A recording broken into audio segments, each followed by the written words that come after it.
Yo, what's up, guys? Inswain with Inswain Audio. Welcome back to the channel. If you're new here, welcome. Make sure you subscribe because we got tutorials coming all year.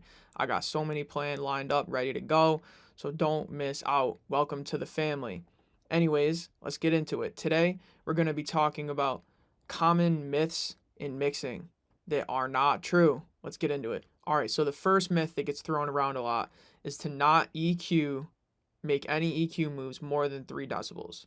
That is just absurd.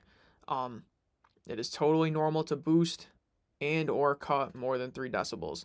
This happens all the time.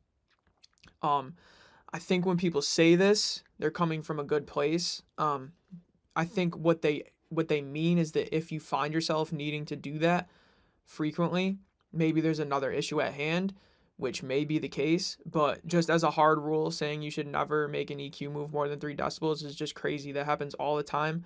I do it all the time. Most of your favorite songs, I'm sure, have used that move. So, it might be an indication of a bigger problem, sure, maybe a problem with the recording, but to just say flat out never to do that or that it's wrong or that's too extreme is just crazy. You can totally do that. If it's needed, it's needed. The second myth that I hear thrown around a lot is don't compress more than 3 decibels. Same with the EQ one, you know, that's totally fine. It's totally normal. And this one I'd say is even more common than the EQ move of 3 decibels. 3 decibels of gain reduction in modern music is nothing. Maybe for one compressor, that's still pretty common, but definitely across the vocal mix or whatever, there's so much compression. There'll be times where I'll use like a 76 compressor and definitely pin it more than 3 decibels. Add some character, sounds good. Um, Once again, I think it comes from a good place where, you know, even 3 is a small number, but let's give any specific value. When people say don't compress this specific value, I think what they're saying is, try to spread the load across compressors so that you don't overwork one. Maybe it's indicative of a separate problem, right? That may be the case, but to just flat out say to never do it is just crazy. Um, I would almost say that it's more common to do it than to not. Of course, it's always genre dependent, song dependent, all of that stuff that, doesn't help you. But for real, if you were afraid of compressing more than 3 decibels, then you're not going to get very far. And especially in modern, music, it's so loud. So the next myth that I hear tossed around a lot is that you shouldn't boost with your EQ. You should only do reductive EQ or cuts. That's just crazy. Why not boost? If it sounds good, it's good. That's where you get a lot of character, especially with like analog EQs or vintage emulation EQs. Boosting with those, it can sound really great. It can be smooth. I don't know where this myth came from. It might have, just speculating in the moment right now. It might have spawned with like the home recording era, because home recordings, aren't as technically professional as some studio recordings. So with all those, room tones and not so pleasant frequencies, maybe the myth came about where you should just be removing those bad frequencies and try not to boost anything that's bad. I don't know. Maybe that's where it came from, but it's definitely a myth. It's okay to boost, and I'm doing it all the time. Your favorite mixes are doing it all the time. That's how you get character. It's how you get an exciting mix. Boosting on an EQ is okay. Do not let anyone tell you that it's not okay. All right, the next myth. I think when people say this, they're mostly talking in terms of vocals, but regardless, no matter what the source is, it's not true. And that is that you should EQ before you compress. Now, I'm not saying that you should do the opposite. I'm not saying either. EQing before you compress is okay.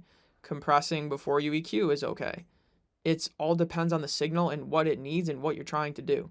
They will have different results, and what those results sound like and when you should do what and what calls for what, that might call for a separate video. If you want me to make a video on that, let me know. It's actually a pretty good idea. But yeah, to just say that you should always EQ before you compress is just crazy. There's no reason to always do one thing before another, especially EQ and compression. It's going to give you a different result, yeah, but you don't need to do one before the other. With that being said, though, I will say, in terms of mixing vocals, a lot of times, well, that's not even true. I'm doing compression and then EQ and then compression and then compression and then EQ, right? They're all kind of sandwiched, but I would say the majority of my EQ is done before the majority of my compression, if that makes sense. Generally speaking. That's not always, though. Just to give you something, practical to work with. But yeah, total myth. You do not need to EQ before you compress. All right, and the last one is one that I like to take credit for thinking of. It could well be the case that I heard it somewhere and just kind of accidentally stole it, but I don't think I've ever heard anyone talk about this. And that is statements in mixing that involve always or never. There is almost no case, I can never think of one, I've always tried, but there's no case I can think of where you should always do something or never do something. Any, hard, definite things like this are usually something to avoid. There might be some like good general advice behind them. Like I said in the beginning, like don't ever, never EQ more than 3 decibels. That's not true, but it might be like some general advice, like, hey, try not to over EQ. That's a better way to word it as opposed to saying like never do this more than X value. That's just not going to be the case. Or saying always, do this first. It's just not the case. Like every song is a case by case basis. Everybody has a different process.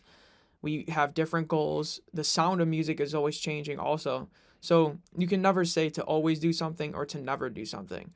Even something like digital clipping, something that most of us would say, to never do.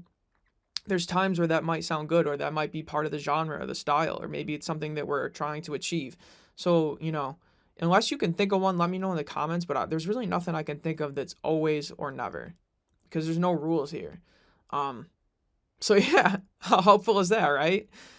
Here's what you should do. Do whatever you want. No, I know it's not helpful, but it's the truth, okay? So that's what we're aiming to do here on the channel is, demystify some myths, try to give mixing tips that are practical and honest instead of just being like, always do this, never do this, because that's just not the case. So from here on out on this channel, if you ever hear me say always do something or never do something, let me know if I do that because I'm going to try to avoid it. But yeah, anyways, those are some common myths that I see in mixing and me hopefully demystifying them for you.